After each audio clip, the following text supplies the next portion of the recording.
নমস্কার বন্ধুরা, আপনারা দেখছেন স্টারেদের অন্দরমহল। এক সময় সম্পর্ক ভালো থাকলেও রাজ চক্রবর্তীর কারণে দুই নায়িকার মধ্যে ঝামেলা একসময় চরমে উঠেছিল। কথা হচ্ছে মিমি চক্রবর্তী এবং শুভশ্রী গাঙ্গুলিকে নিয়ে।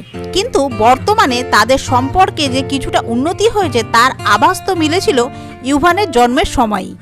রাজের ছেলেকে বিশেষ উপহার পাঠিয়েছিলেন মিমি, যা সোশ্যাল মিডিয়াতে ভাগ করে নেন শুভশ্রীও।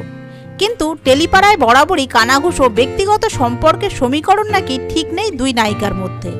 কিন্তু সেসব চেয়ে এখন অতীত, তা তো বর্ষশেষে বোঝাই গেল।